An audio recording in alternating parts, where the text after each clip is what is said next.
에베소서 5장 7절로 14절 교독하겠습니다. 그러므로 그들과 함께하는 자가 되지 말라. 너희가 전에는 어둠이더니 이제는 주 안에서 빛이라. 빛의 자녀들처럼 행하라. 빛의 열매는 모든 착함과 의로움과 진실함에 있느니라. 주를 기쁘시게 할 것이 무엇인가 시험하여 보라. 너희는 열매 없는 어둠의 일에 참여하지 말고 도리어 책망하라. 그들이 은밀히 행하는 것들은 말하기도 부끄러운 것들이라. 그러나 책망을 받는 모든 것은 빛으로 말미암아 드러나나니 드러나는 것마다 빛이니라. 그러므로 이르시기를 잠자는 자여 깨어서 죽은 자들 가운데서 일어나라. 그리스도께서 너에게 비추시리라 하셨느니라. 아멘. 네, 오늘 말씀의 제목은 하나님의 자녀, 하나님의 자녀라는 제목으로 말씀 증거하겠습니다. 네, 인간이 저지르는 이 죄의 형태는 대부분 말과 행동으로 나타나게 되어 있습니다. 근데 이 말과 행동은 어디에서 기인하는가? 어디에서 관할하는가? 마음이라고 하는 이 좌소에서 관할한다. 이 마음에서부터 움튼 것이 말과 행실로 다 드러나게 되어 있습니다. 그래서 마음을 지키는 게 무엇보다도 중요하다고 잠언 4장 23절에 말씀하고 있지 않습니까?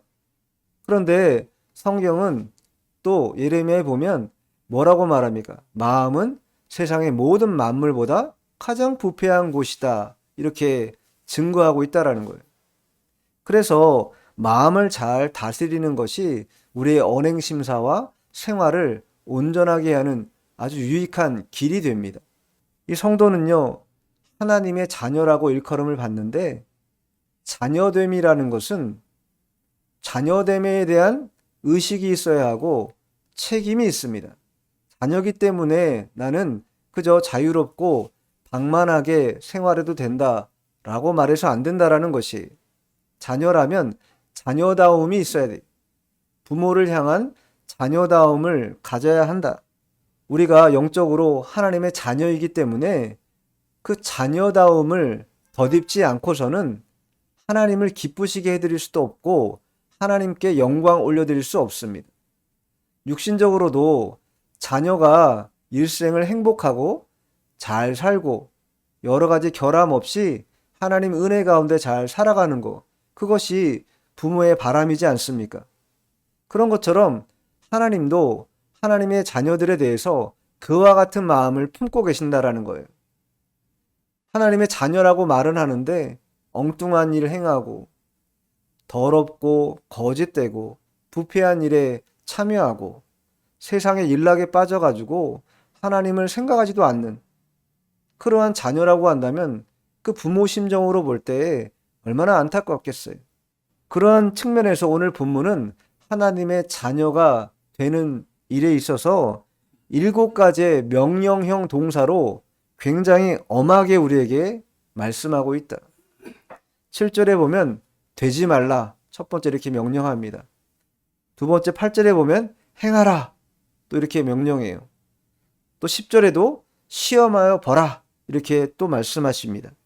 11절에도 참여하지 말라, 11절에 또 하반절에도 책망하라, 14절에는 깨어라, 또 마지막에 일어나라, 이렇게 7번에 걸쳐서 해야 할 것과 하지 말아야 할 것, 하나님의 자녀로서 해야 할 것과 하지 말아야 할 것에 대해서 바울은 매우 강한 어조로 권고하고 명령을 하고 있다. 우리 모두는 다 전에 어둠인 시절들이 있었습니다. 예수 믿기 전에는 다 어둠인 줄 모르고 살아갑니다. 그런데 예수 믿고 나면 빛이 들어오기 때문에 빛과 어둠이 확연하게 구분이 돼요. 그래서 8절에 말씀하고 있는 것처럼 너희가 하나님의 자녀라고 한다면 주 안에서 빛의 자녀처럼 생활해라, 이렇게 권고하고 있는 것이, 빛의 자녀답게 생활해라, 그것이 하나님의 자녀의 본분이다 권고하고 있는 것이. 왜 그렇게 권고하냐면 우리가 예수 그리스도를 믿고 난 이후에는 우리의 체질이 바뀝니다. 어떻게 바뀝니까? 신분적으로 이제는 죄의 종노릇하는 자가 아니라는 거예요. 의의 종노릇하는 자가 되었습니다. 그 신분적인 체질이 바뀌었기 때문에 다시는 어둠에 거해서는 안 된다고 분명한 어조로 말씀하고 있어요. 그러니 그 변화된 신분, 의의 종노릇하는 그 책임을 힘있게 할 수 있어야 한다. 이 책임감이라는 게 그래서 대단히 중요합니다. 리더들 뿐만 아니라 삶을 영위하는 모든 사람들은 자기 개인적인 생활도 마찬가지고 책임감이 결여된 사람과 책임감이 투철한 사람의 삶의 태도는요, 확연히 달라집니다. 책임감이 결여된 사람들은요, 항상 방관자적이에요. 내 일이 아니야. 내가 굳이 안 해도 돼. 나는 굳이 멈춰도 괜찮아. 이렇게 생각합니다. 그런데 참여자는요, 적극적입니다. 능동적이에요. 머물러 있지 않습니다. 하나님의 자녀는 빛의 자녀가 되기 위해서 능동적이어야 돼요. 행동해야 된다라는 것입니다. 그것을 오늘 본문이 우리에게 강조하고 있고, 특별히 명령이라고 하는 오늘날 이 세대 사람들은 정말 듣고 싶지 않는 그런 명령이라는 어조로 말씀하고 있다. 제가 이렇게 강한 어조로 말씀하는 이유는 성경이 증거하고 있기 때문이고, 또한 그런 명령이 있을 때에 우리가 잘 순종할 수 있는 기틀이 마련되기 때문입니다.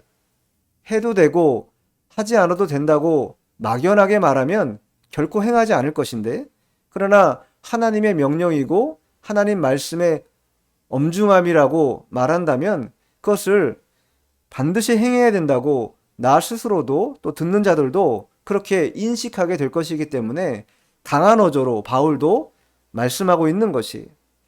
그러면 하나님의 자녀로서 해야 될 두 가지를 살펴볼 것인데, 먼저는 빛의 자녀처럼 행하라 이렇게 말씀하지 않았습니까? 살펴보겠습니다. 7절 말씀 먼저 읽어볼까요? 시작. 그러므로 그들과 함께 하는 자가 되지 말라. 그러므로 라고 하는 접속사가 있는 것을 볼 때 그 앞에 있는 말씀과 연결되어 있는데, 연결해서 비추어서 말해보면 그런 죄를 짓는 자들에게 하나님의 진노가 임하기 때문에 함께하는 자가 되지 말라, 이런 의미예요. 그러니까 그 앞에 보면, 자, 5절 한번 읽어볼까요? 5절 시작. 너희도 정녕 이것을 알거니와 음행하는 자나 더러운 자나 탐하는 자 곧 우상 숭배하는 자는 다 그리스도와 하나님의 나라에서 기업을 얻지 못하리니. 음행하는 자, 더러운 자, 탐하는 자, 우상 숭배자, 그러한 자들은 하나님 나라에서 기업을 얻지 못한다라는 거예요. 그러니 그러한 자들과 뭐 하지 말라는 거예요? 함께하는 자가 되지 말라라는 거예요. 그러한 자들과 연합하지 말라라는 것입니다. 왜냐하면 그러한 자들은 하나님의 말씀에 불순종하는 자들이기 때문에 그 불순종의 여파가 추악한 죄의 형태로 다 드러나고 나타나는데, 그러한 자들에게는 하나님의 상속분이 없기 때문이라는 거예요. 그 상속분이 없는 자들과 함께 연합하여 행동하다 보면 자연스럽게 뭐가 물들게 됩니까? 불순종이 물들게 돼요. 불순종이. 그 불순종이 물들게 되면 죄가 관영해지는 것이. 어제 제가 성경 공부할 때도 말씀드렸는데, 이 죄라는 걸요, 심상히 여겨서 안 됩니다. 가벼이 여기면요, 죄가 가볍다라는 것은 그 무게가 가볍기 때문에 느끼지 못한다라는 거예요. 양심의 화인 맞아서 죄가 가볍게 여겨지면 여겨질수록 더 자신의 영적 상태나 또 생활의 상태는 부패하게 마련입니다. 죄를 무겁게 여길 수 있어야 된다라는 거예요. 그래야 불순종의 아들들이 말하는 그 헛된 말에 빠지지 않을 수 있다. 또 죄악에 참여하지 않고 그 죄악에서 벗어날 수 있다라는 거예요. 왜 그러냐면 이 죄라는 건요, 반드시 무엇이 따르게 되어 있냐? 죄책이 따르게 되어 있어요. 죄책. 죄책이라는 것은 죄에 따르는 형벌입니다. 죄의 책임은 형벌이에요. 만일 죄의 책임이 기쁘고 행복한 즐거운 일이었다면 죄 지으라고 하겠지요. 그런데 현상은 즐거운 것 같은데 그 뒤에는 책임, 즉 형벌이 따르기 때문에 죄를 짓지 마시오. 이렇게 말씀을 하는 것이에요. 따라서 어떠한 형편이든 간에 그렇게 불순종하는 그러한 자들과 함께 있는 자들이 되지 말아야 된다. 이것을 강조하고 있어요. 실제로 고린도 후서에도 말씀하죠. 자, 고린도 후서도 한번 찾아볼까요? 고린도 후서 6장 14, 15. 너희는 믿지 않는 자와 멍에를 함께 매지 말라. 의와 불법이 어찌 함께하며 빛과 어둠이 어찌 사귀며 그리스도와 벨리알이 어찌 조화되며 믿는 자와 믿지 않는 자가 어찌 상관하며. 네. 서로 대립되는 그런 구조로 지금 14절, 15절 말씀하고 있죠. 의와 불법 완전히 상반되는 것이죠. 빛과 어둠도 마찬가지죠. 그런 것처럼 그리스도와 우상이 벨리알이라고 하는 이 우상이 조화로울 수 없다라는 거예요. 조화로우려고 해서도 안 되고 오히려 확연하게 선을 긋고 완전히 구별되게 취급하고 생각해야 한다. 그래야 믿는 자들이 믿지 않는 자들의 불순종이나 어둠의 일에 동참하지 않을 수 있다. 분명하게 말씀하고 있어요. 빛과 어둠이 양립할 수 없는 것처럼 그리스도와 하나님의 나라가 순종하는 자들과 불순종하는 자들로 섞여 있을 수 없다라는 것이에요. 하나님의 나라, 하나님의 자녀는 순종하는 일에 익숙해야 됩니다. 그런데 자꾸 그렇게 생활하지 않는 자들과 함께 하다 보면 나도 모르는 사이에 불순종이 체화돼요. 죄가 들어오겠죠. 그것이 가장 무섭고 두려운 일이라고 우리가 생각해야 합니다. 그럼 왜 그들과 함께 그렇게 불순종하는 자들과 함께 되지 말라고, 불순종하는 자들이 되지 말라고 말씀하셨는가? 자, 8절 읽어보죠. 시작. 너희가 전에는 어둠이더니 이제는 주 안에서 빛이라. 빛의 자녀들처럼 행하라. 이제는 어둠이 아니기 때문이라는 거예요. 이제는 더 이상 어둠의 일에 참여하는 자들이 아니다. 서두에도 말씀드린 것처럼 신분적으로 체질이 변화됐다라는 거예요. 새로운 피조물이 되었습니다. 그래서 우리는 빛의 자녀라고 칭함받고 있고 빛의 자녀처럼 행동해야 된다. 과거 이방인이었던 에베소 교인들의 생활, 과거의 생활과 예수 그리스도를 믿고 난 다음에 생활의 차이를 누구보다도 잘 알고 있는 자가 바울이었습니다. 왜냐하면 그가 전도해서 교회를 세웠기 때문이죠. 그러니 그 명확한 구별됨이 있는 것이, 그런데 그들의 생활이 살펴보니까 불신자들과 엄격하게 분명히 차이점이 있어야 되는데 점점 차이점이 약해진다는 거예요. 얕아진다라는 거예요. 그래서 그러한 책임감 없는 불신자들의 모습을 방불하는 그러한 성도의 삶은 하나님이 기뻐하시지 않는다. 그리고 빛의 자녀라고 말할 수도 없다. 이것이 중세시대 한 하녀가 한 사람의 질문을 받습니다. 당신이 예수 믿기 전에 삶을 살았고 예수 믿고 난 다음에 삶을 이제 살고 있는데 가장 근본적으로 변화된 게 무엇입니까? 이렇게 그 하녀에게 물은 것이, 그러니까 하녀의 일이라는 게 주인의 집을 잘 돌보고 잘 정리정돈하고 깨끗이 하는 그런 일을 하는 자 아니겠습니까? 근데 그 하녀가 뭐라고 답하냐면 내가 예수 믿기 전에 과거에는 청소할 때 대충 했다라는 거예요.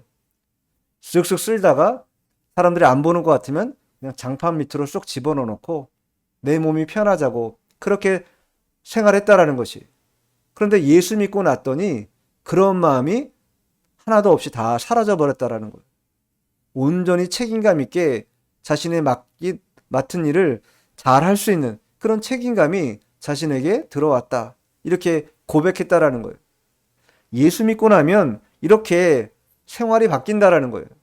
과거에 무책임하고 생활에 등한히하고 나와 다른 사람들에 대해 관심도 없고 내 인생이라든가 삶에 대해서도 조금 더 진취적으로 생각하지 못했던 그런 모든 부정적인 그런 과거들이 다시 긍정적으로 바뀌고 밝은 빛의 상황으로 바뀌게 되면서 하나님의 사람으로 또 그러한 생활로 변화되게 돼 있다라는 거예요. 그래서 더 이상 어둠이 아니고 빛이기 때문에 빛의 열매를 맺는 자녀가 돼야 된다. 이렇게 말한 거예요.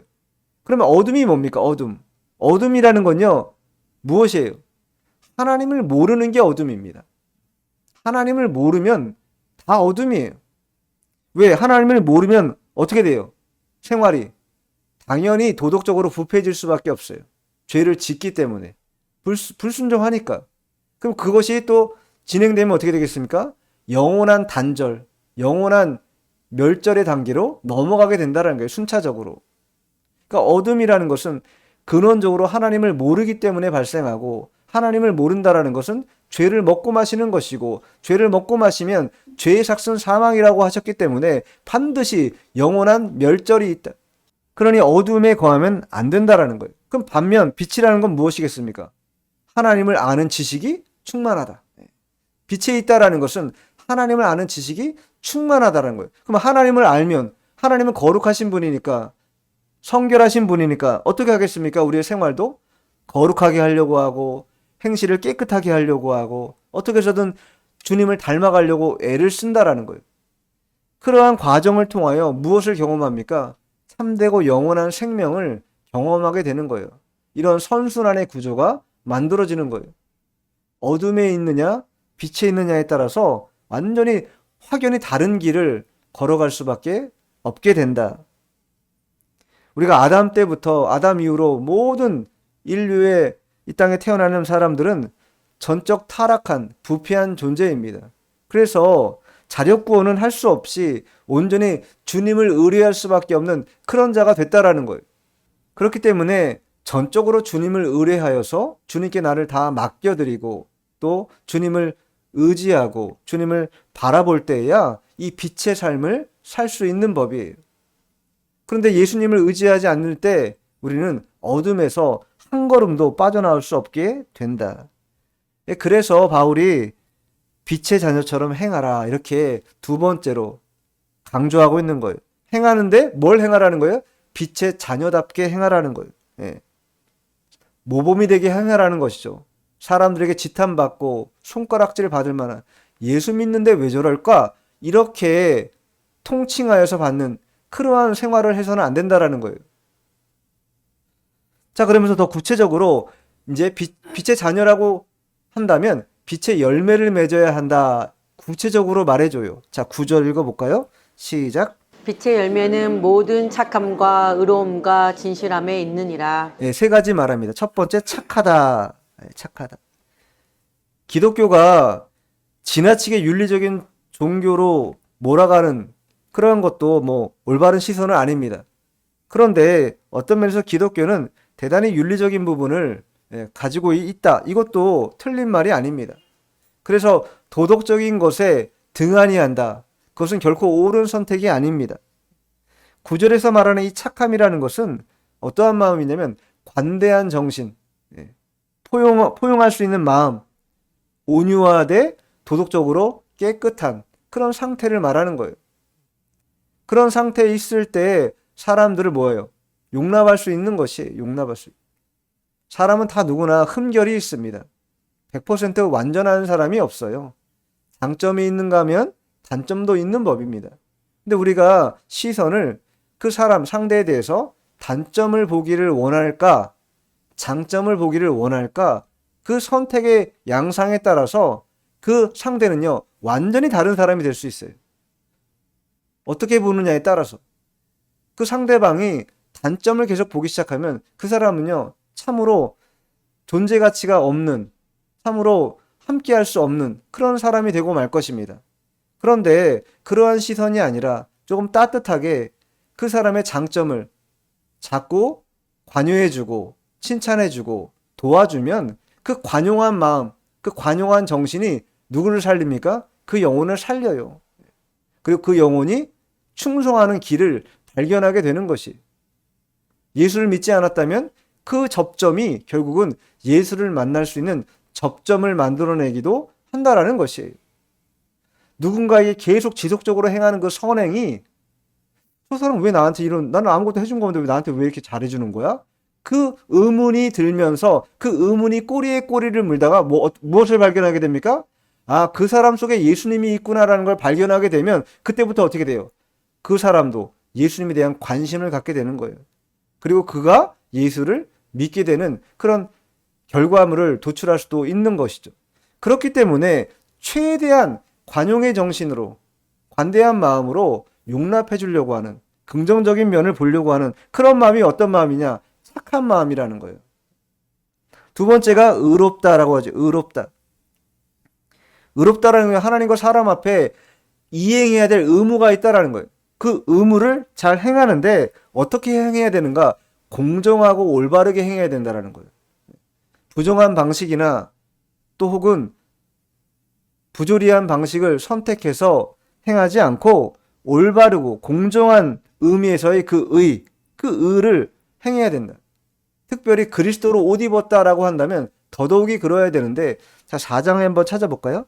4장 24절 한번 찾아보세요. 4장 24절. 하나님을 따라 의와 진리의 거룩함으로 지으심을 받은 새 사람을 입으라. 무엇을 새 사람을 입으라는 거예요? 의와 진리. 예. 의와 진리. 이 두 가지로 그리스도의 옷을 입어라.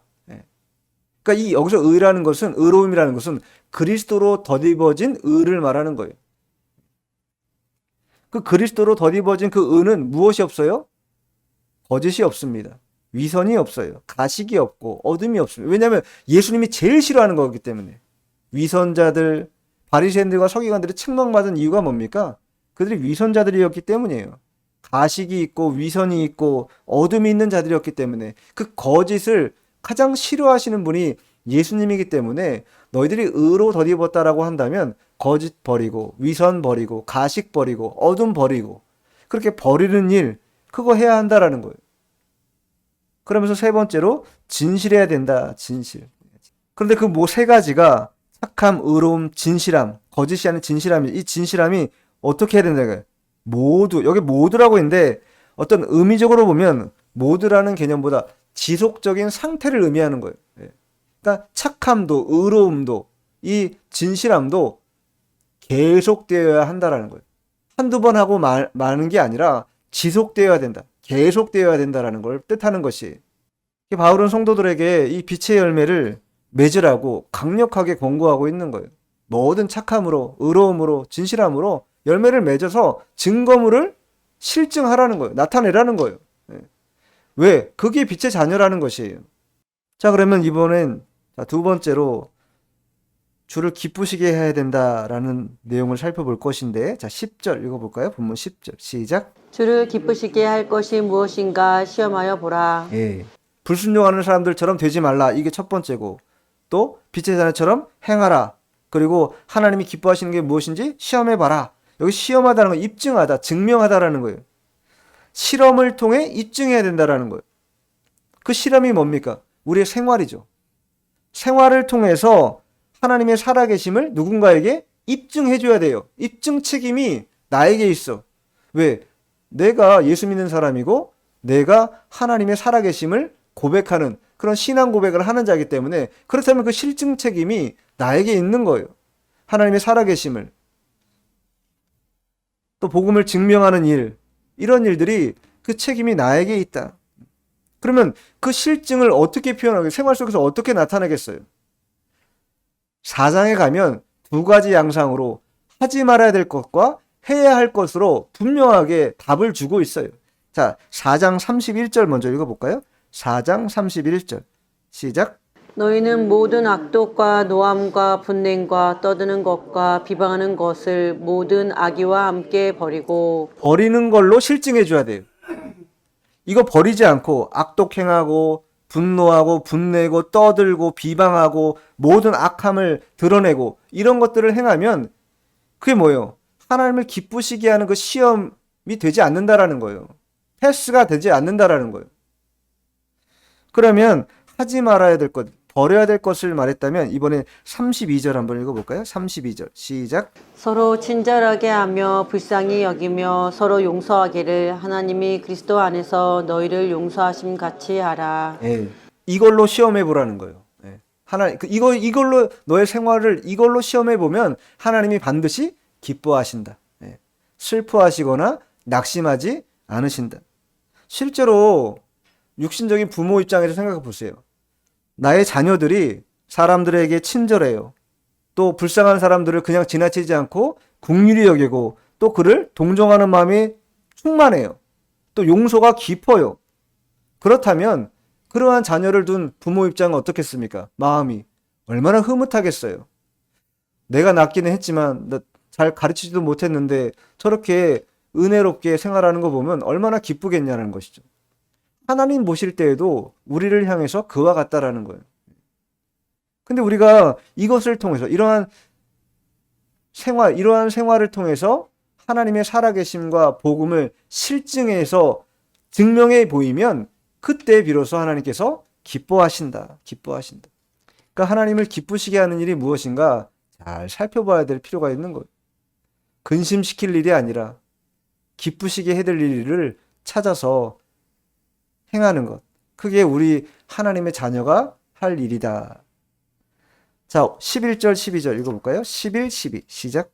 너희는 열매 없는 어둠의 일에 참여하지 말고 도리어 책망하라. 그들이 은밀히 행하는 것들은 말하기도 부끄러운 것들이라. 네 번째로 참여하지 말라. 무슨 일에? 어둠의 일에 참여하지 말라. 다섯 번째는 도리어 뭐 하라고요? 책망하라. 어둠의 일이라는 건 무슨 일이겠습니까? 제가 아까 어두움의 첫 번째가 뭐라 그랬어요? 네, 하나님을 모르는 거라 했죠. 하나님을 모르는 이 무지가 어둠이에요, 어둠. 그리고 그 어둠이라는 것은 어떻게 현저하게 나타나는가? 육체로 나타나요. 육체로. 자, 이번엔 갈라디아서를 한번 찾아볼게요. 자, 갈라디아서 5장 19절로 21절까지. 육체의 소욕과 성령의 소욕이 나누어지는데 그 육체의 소욕을 따르는 자들이 맞이할 결과들, 양상들을 소개하고 있습니다. 자, 갈라디아서 5장 19절로 21절까지 시작. 육체의 일은 분명하니 곧 음행과 더러운 것과 호색과 우상숭배와 주술과 원수 맺는 것과 분쟁과 시기와 분냄과 당 빚는 것과 분열함과 이단과 투기와 술 취함과 방탕함과 또 그와 같은 것들이라.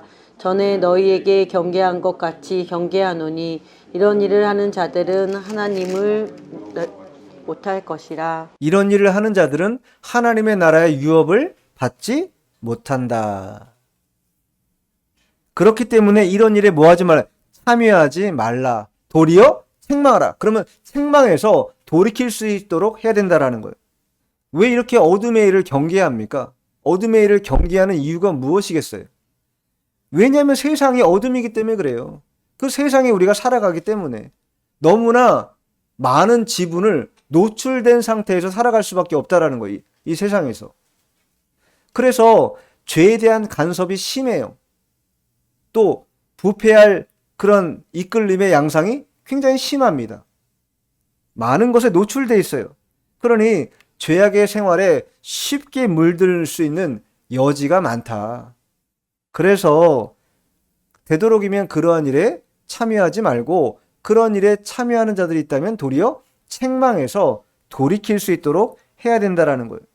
그런데 책망한다라는 게 말로 책망한다고 돌이켜지겠어요? 내 삶이 빛에 거하는 삶이 돼야 그 책망이 뭐예요? 효력이 있는 것이에요. 나도 똑같이 육신에 거하고 현저한 육체의 일을 벗어나지 못한 상태에서 아무리 말로 떠들면서 책망한들 그 책망이 제대로 먹힐 수 있겠는가? 먹히지 않죠. 그래서 변별력을 가져야 된다. 신앙의 변별력을. 좀 더 수준 있는 변별력을 가지고 책망할 때 그 책망이 효력 있게 그 영혼에게 닿게 될 것이고 변화의 양상이 나타나게 된다. 그러면서 이 어둠의 일들이 어떠한 형태로 드러나는가? 은밀하게 행해진다는 거예요. 은밀하게. 여러분 죄 짓는 사람들이 공개적으로 드러내놓고 죄 짓는 사람이 있으면 근데 혹시 요즘에 또 그런 사람들 많이 있는 것 같아요. 대놓고 막 이단자들도 전에 같으면은 숨기면서 막 이렇게 전했는데 이제는 막 드러내놓고 전해잖아요. 그런 거 보면 그런데 대체적으로는 어둠의 일이라는 것은 은밀하게 행해진다. 은밀하게. 드러나서 행해지지 않는다. 그리고 그것을 행하는 자들은 부끄럽게 여긴다라는 거예요. 부끄럽게.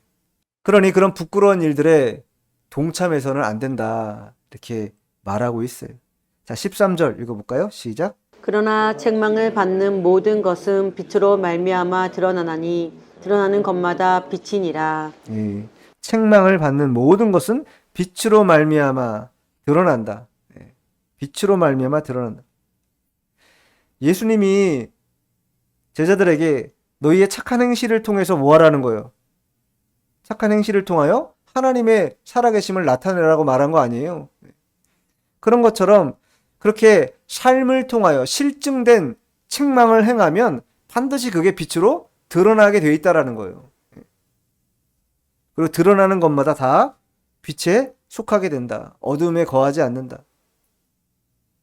자, 마지막 14절 읽어보겠습니다. 시작. 그러므로 이르시기를 잠자는 자여 깨어서 죽은 자들 가운데 일어나라. 그리스도께서 너희에게 비추시리라 하셨느니라. 여섯 번째로 깨어라 이렇게 말하고 있고, 일곱 번째로 일어나라 이렇게 마지막 명령하고 있습니다. 그리스도의 빛이 죽은 자들에게 비춰지면 그들에게 깨어나는 역사가 나타나게 돼요. 근데 당장 깨어 일어나야 된다라는 거예요. 머뭇할 시간이 없다.